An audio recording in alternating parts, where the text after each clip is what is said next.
നമസ്തേ നമസ്തേ നമസ്തേ.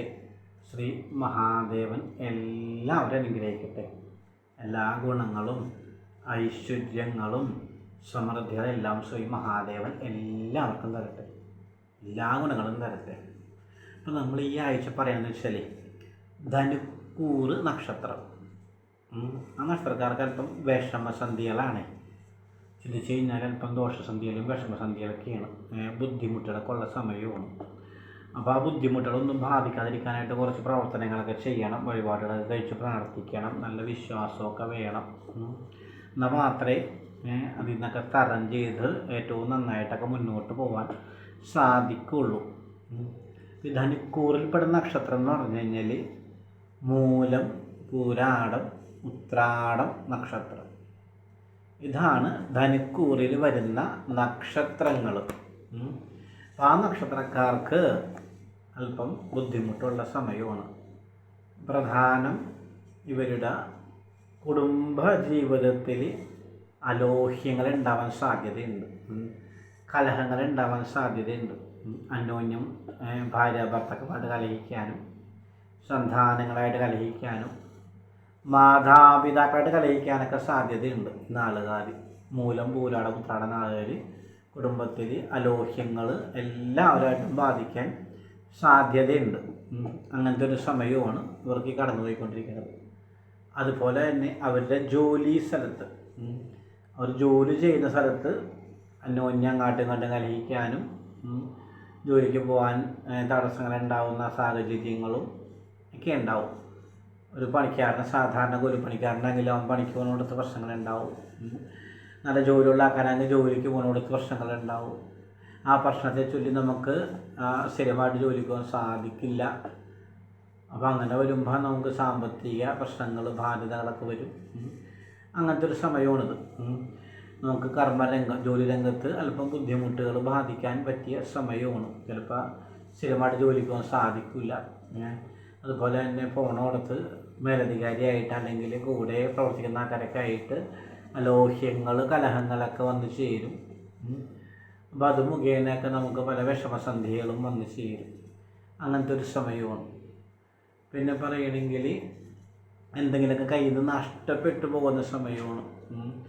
ധനമാണെങ്കിലും ധനത്തിനോട് ബന്ധപ്പെട്ടുള്ള എന്തെങ്കിലും സാമഗ്രികളാണെങ്കിലും സ്വർണ്ണമാണെങ്കിലും മറ്റെന്തെങ്കിലും വസ്തുക്കളാണെങ്കിലൊക്കെ നമ്മളിൽ നിന്ന് നഷ്ടപ്പെട്ടു പോകാൻ അതും സാധ്യതയുണ്ട്.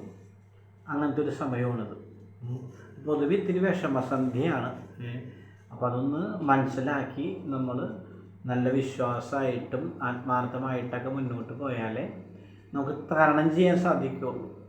എന്തൊരവസ്ഥ വന്നാലും അത് തരണം ചെയ്യണമെങ്കിൽ ഒരു ആത്മബലം വേണം, ഒരു ദൈവവിശ്വാസം വേണം, ഒരു ആത്മാർത്ഥത വേണം. എന്നാൽ മാത്രമേ നമ്മൾ ആ ആപത്തിൽ നിന്ന്, ആ സങ്കടസ്ഥിതിയിൽ നിന്ന് നമുക്കൊന്ന് മോചനം കിട്ടുള്ളൂ. അപ്പോൾ ഗൃഹത്തിൽ പ്രശ്നങ്ങളുണ്ടാവും, കുടുംബത്തിൽ, ദാമ്പത്യ ജീവിതത്തിൽ പ്രശ്നങ്ങളുണ്ടാവാൻ സാധ്യതയുണ്ട്, ജോലി ചെയ്യുന്ന സ്ഥലത്ത് പ്രശ്നങ്ങളുണ്ടാവാൻ സാധ്യതയുണ്ട്, മാതാപിതാക്കളായിട്ട് പ്രശ്നങ്ങളുണ്ടാവാൻ സാധ്യതയുണ്ട്. അപ്പോൾ ഇത് മൂന്നും പ്രധാനമാണ് ഈ സമയത്ത്. അപ്പോൾ നമ്മളത് ശ്രദ്ധിക്കണം, ആ പ്രശ്നങ്ങളൊന്നും വഷളാവാതിരിക്കാൻ ശ്രദ്ധിക്കണം. പിന്നെ പറയണമെങ്കിൽ ധനം, മറ്റുള്ള സാമഗ്രികൾ നഷ്ടപ്പെട്ടു പോകാൻ സാധ്യതയുണ്ട്. അത് നഷ്ടപ്പെട്ടു പോകാതിരിക്കാനുള്ള ആ പ്രവർത്തനങ്ങൾ കാഴ്ചവെക്കണം. ഇപ്പോൾ ശ്രദ്ധിക്കണം. അത് ചോദിച്ചാൽ അത് ഏതെങ്കിലും കാരണം കൊണ്ട് കൊടുക്കാൻ പറ്റുന്ന സാഹചര്യം ഉണ്ടാക്കണം. കൊടുത്തു കഴിഞ്ഞാൽ കൃത്യമായിട്ട് വാങ്ങിക്കാൻ പറ്റുന്ന സാഹചര്യം ഉണ്ടാക്കണം. അതല്ലെങ്കിൽ അതെല്ലാം നമുക്ക് പ്രശ്നങ്ങളാവുള്ളൂ. അങ്ങനത്തെ ഒരു സമയമാണ് നടന്നുകൊണ്ടിരിക്കുന്നത്.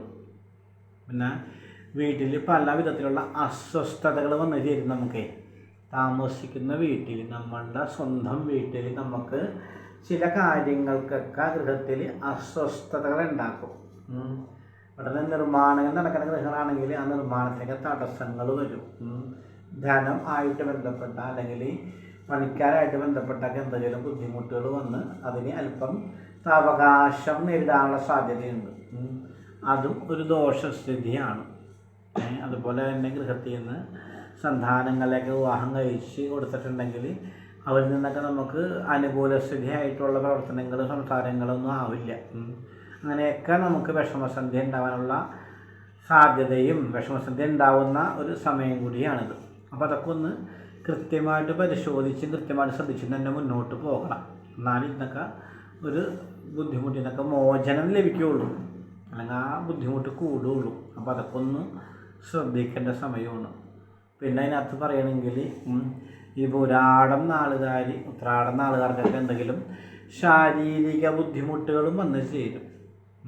ഉത്രാടക്കാർക്കാണെങ്കിൽ അസ്ഥിയായിട്ട് ബന്ധപ്പെട്ട എന്തെങ്കിലും ബുദ്ധിമുട്ടുകൾ വന്നു ചേരും. പൂരാടക്കാർക്കാണെങ്കിൽ നമ്മളുടെ തൊലിപ്പുറമെ എന്തെങ്കിലും ബുദ്ധിമുട്ടുകൾ, രോഗാതുരിതങ്ങൾ അങ്ങനെയൊക്കെ വരാൻ സാധ്യതയുണ്ട്. നമ്മളുടെ ചർമ്മത്തിന് പുറമെ മുടി കൊഴിച്ചിൽ അങ്ങനെ എന്തെങ്കിലുമൊക്കെ ബുദ്ധിമുട്ടുകൾ വരാനുള്ള സമയമാണിത്.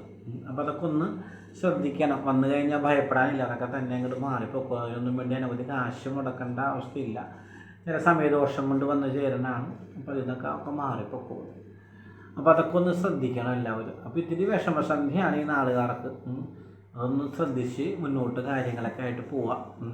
അപ്പോൾ അതിന് വഴിപാട് കഴിക്കാനാണെങ്കിൽ ഇപ്പോൾ അടുത്ത ദിവസം പ്രദോഷമാണ്. അതായത് 19-ാം തീയതി വെള്ളിയാഴ്ച പ്രദോഷമാണ്.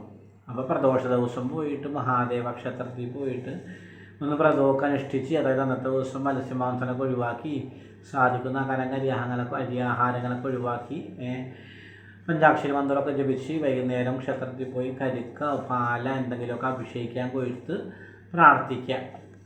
അപ്പോൾ കുറേ ദുരിതങ്ങളിൽ നിന്നൊക്കെ മോചനം കിട്ടും. ഇപ്പോൾ ഈ അനുഭവിക്കുന്ന കുറേ ബുദ്ധിമുട്ടിൽ നിന്ന് മോചനം കിട്ടും. പ്രദോഷ ദിവസം മഹാദേവ ക്ഷേത്രത്തിൽ പോയിട്ട് പാലോ കരിക്കോ എന്തെങ്കിലുമൊക്കെ അഭിഷേകിക്കാൻ കൊടുത്ത് പ്രാർത്ഥിക്കുന്നത് വളരെ വിശേഷമാണ്.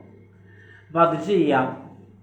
അതുപോലെ തന്നെ ഈ നാളുകാർക്ക് അല്പം ബുദ്ധിമുട്ടിൽ നിന്ന് മോചനം കിട്ടാൻ അയ്യപ്പ സ്വാമിക്ക് നീരാഞ്ജനം കഴിച്ച് പ്രാർത്ഥിക്കുക. അത് വളരെ വിശേഷമാണ്. അയ്യപ്പ സ്വാമിക്ക് നീരാഞ്ജനം എള്ളുതിരിയൊക്കെ കത്തിച്ച് പ്രാർത്ഥിച്ചു കഴിഞ്ഞാലും ഈ നക്ഷത്രക്കാരൻ അനുഭവിക്കുന്ന ബുദ്ധിമുട്ടിൽ നിന്നൊക്കെ ശമനം കിട്ടും. പിന്നെ ഭദ്രകാളിക്ക് അഷ്ടോത്തര മന്ത്രാർച്ചന കഴിച്ച് പ്രാർത്ഥിക്കുക. അത് വിശേഷമാണ് ഈ ബുദ്ധിമുട്ടിൽ നിന്ന് മോചനം കിട്ടാൻ. അഷ്ടോത്തര മന്ത്രാർച്ചന ഭദ്രയ്ക്ക് കഴിച്ച് പ്രാർത്ഥിച്ചു കഴിഞ്ഞാൽ കുറച്ചും കൂടി ഇവരുടെ ബുദ്ധിമുട്ടുകളൊക്കെ ശമനങ്ങൾ വരും. അപ്പോൾ അങ്ങനെ എല്ലാം ചെയ്ത് വേണം നിങ്ങൾ മുന്നോട്ട് പോവാൻ. എന്നാലും നമുക്ക് പിടിച്ചു നിൽക്കാൻ സാധിക്കുള്ളൂ. അതല്ലെങ്കിൽ വിഷമങ്ങളായിപ്പോവും, സങ്കടങ്ങളായിപ്പോവും. പിന്നെ സാധിക്കുന്ന ആൾക്കാരാണെങ്കിൽ വിഷ്ണു, കൃഷ്ണൻ എന്നീ ദേവതകൾക്കൊക്കെ പോയിട്ട് നെയ് വിളക്കോ ത്രിമധുരോ അങ്ങനെ എന്തെങ്കിലും വഴിപാട് കഴിച്ച് പ്രാർത്ഥിക്കുക. അപ്പോൾ അതും നമുക്ക് ഈ ദുരിതത്തിൽ നിന്ന് മോചനം കിട്ടാൻ നല്ലതാണ്. എന്ത് ചെയ്ത് പ്രാർത്ഥിച്ചാലും നമ്മൾ കുറേ കാര്യങ്ങൾ ശ്രദ്ധിക്കണം. രണ്ടും കൂടി ആകുമ്പോഴാണ് നമുക്ക് പൂർണ്ണ ഫലം കിട്ടുള്ളൂ. എന്താണെങ്കിലും ഈ നാളുകാരൊന്ന് ശ്രദ്ധിക്കുക.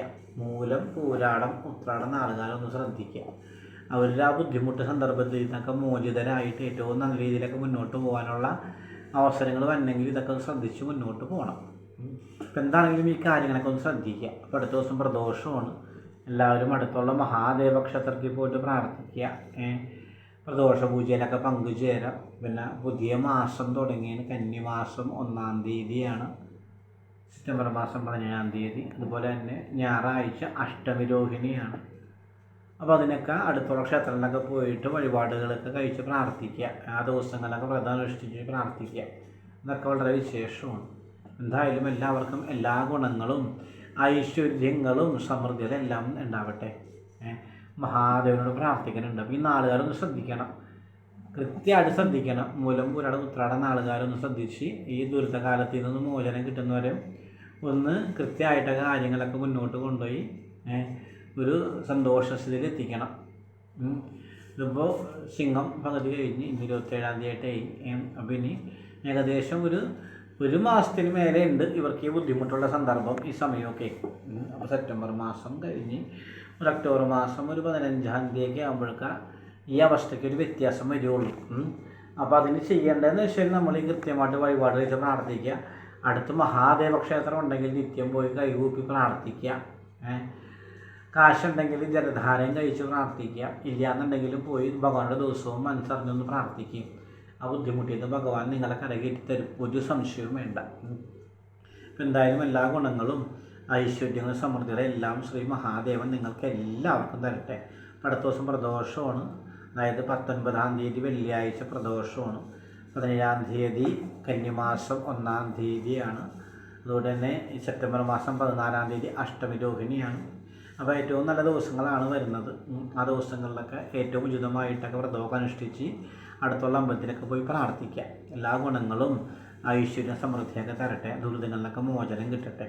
എന്താണെങ്കിലും എല്ലാവർക്കും എല്ലാ ഗുണങ്ങളും ഐശ്വര്യങ്ങളും സമൃദ്ധിയും എല്ലാം ശ്രീ മഹാദേവൻ തരട്ടെ. അപ്പോൾ നമ്മുടെ ചാനൽ ഇഷ്ടപ്പെടുന്ന ആൾക്കാർ, നമ്മളുടെ ഈ വീഡിയോസൊക്കെ ഇഷ്ടപ്പെടുന്ന ആൾക്കാർ സബ്സ്ക്രൈബ് ചെയ്യാം, ഷെയർ ചെയ്യുക, ലൈക്ക് ചെയ്യുക. നമ്മളുടെ ഈ സംരംഭം പ്രോത്സാഹിപ്പിക്കുക. എല്ലാ ഗുണങ്ങളും ഐശ്വര്യങ്ങളും സമൃദ്ധി എല്ലാം ശ്രീ മഹാദേവൻ തരട്ടെ. എല്ലാ ഗുണങ്ങളും തരട്ടെ. എല്ലാവർക്കും വേണ്ടി പ്രാർത്ഥിക്കുന്നുണ്ട്. ശുഭദിനാശംസകൾ, എല്ലാ നന്മകളും നേരുന്നു.